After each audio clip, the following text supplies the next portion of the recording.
So what I'm working on today is just some simple walk trot canter in the round pen.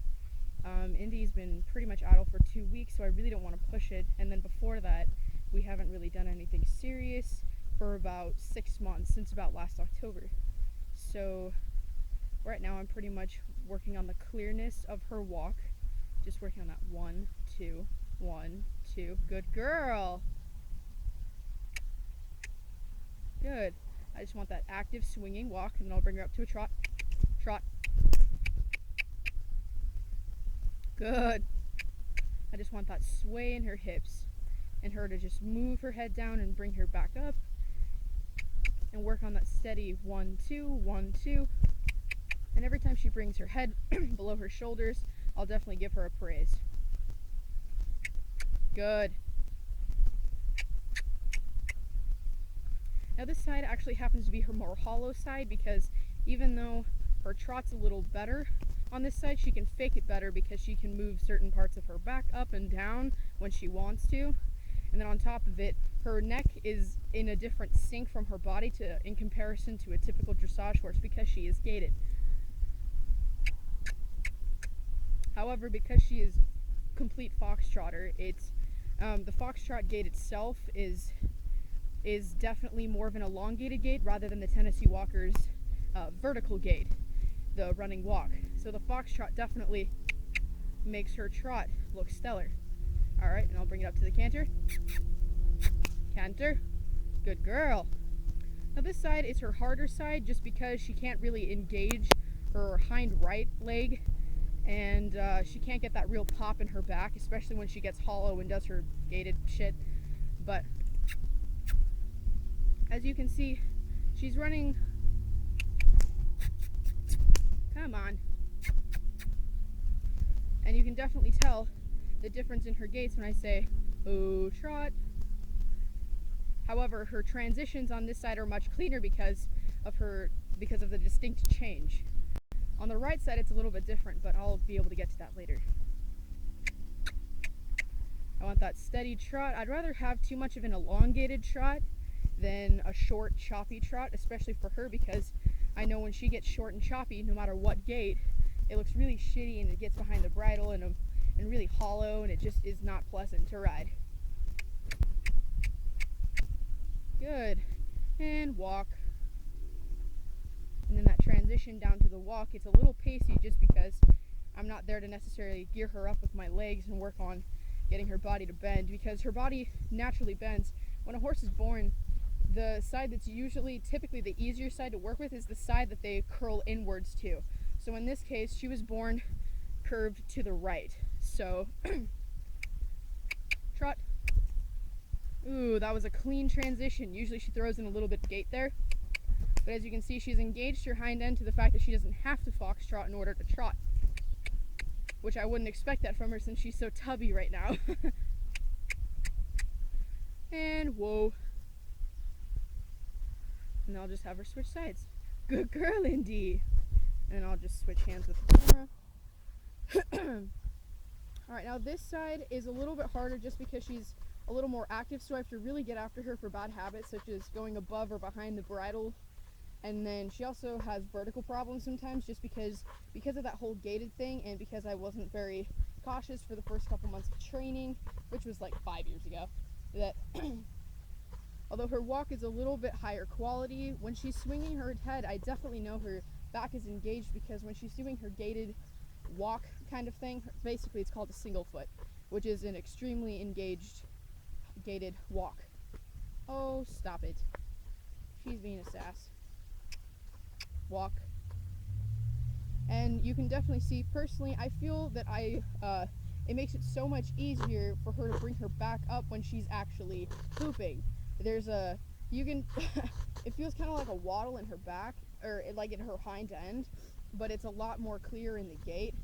Like, hang on. Like there's a good walk. That's a clean walk.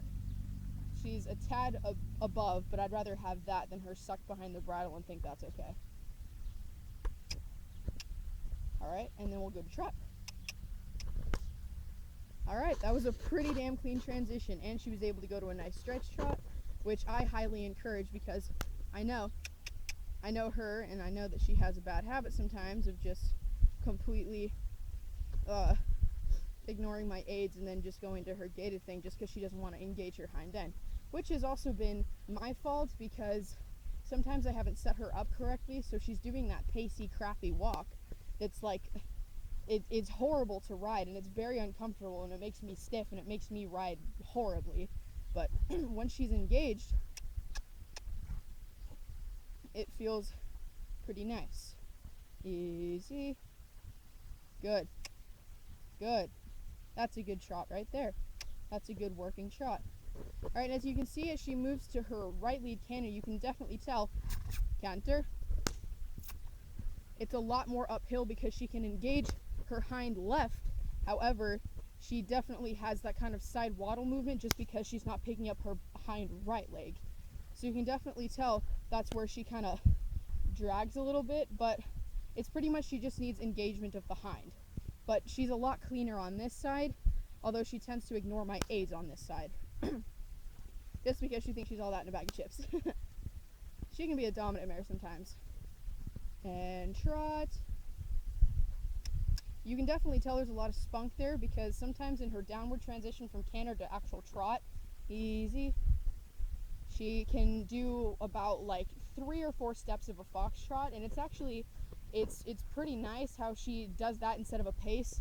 There's a giant difference between the pace. A pace is a 2-beat lateral gait, which is completely, it's incorrect. Doesn't matter what gaited horse you have, doesn't matter what kind of horse you have, a pace is incorrect. It's not a gaited gait. It's found to be on gaited horses because people don't know how to train the correct gait sometimes, and as well as sometimes the horse just needs to be active in the gait and have to have certain cues. So that usually is the case. But as you can see, canter. Oh, there you go. There you go. Did you see that little pop in her back? It's nice because when we do like the hunter classes and stuff like that, it's really nice because she really gets to strengthen up. Oh, that's a really nice canter. Good girl. And like you saw, I was going to bring her down to show you the foxtrot again. Alright. One last time. Good girl, mamas. This jumping is so beneficial to her in the whole, I guess, doing hunter. And trot. That was definitely a cleaner transition. However, that for this hypothetical, that wasn't exactly what I was looking for. However, when the huntering is so, they praise flat gaits and low heads and stuff like that, which for the most part is a trot. See, she does that little pace there. That's not a foxtrot. That's just a pace. That's her lack of that's her lack of engagement in the back and the hind end. Her shoulder's not the problem here. It's her lack of, it's all in the hind leg. Her problem is just everything in the hind legs because she doesn't know how to engage them correctly and still be moving correctly in the rest of her body. Oh, walk.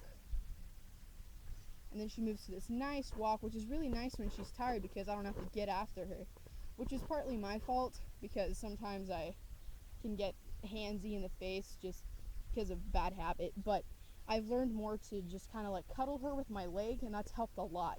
Like to just work through it and not worry so much about looks rather than just worrying about feel. And anyways, getting back to the point about hunt, I found that hunter is very beneficial for our training because as we learn to be not necessarily flat, I don't want to use that term, as we understand to be more quiet, round, and balanced in our gaits, it definitely helps us when we move to the jumps, which is why jumping is so beneficial because she has that flat canter on both sides. It's super helpful to have a jump to help her pop over that jump and bring up that back part of the back so she can engage her hind end. It's super cool.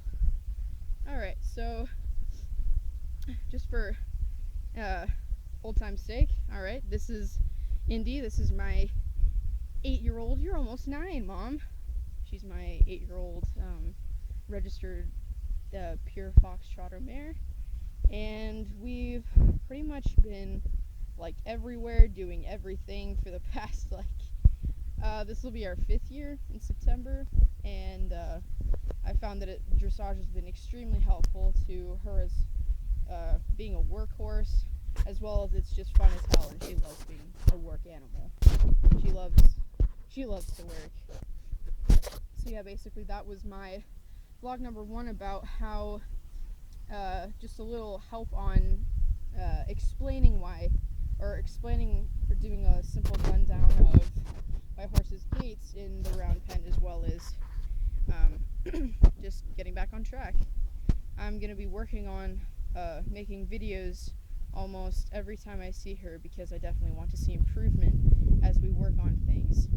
God, I feel so bad. You are covered in flies, Mom. Oh, no. She's tubby, like right here. All that is fat, and she's starting to get a crest up in her neck. Cause you're tubby. So, yeah, alright.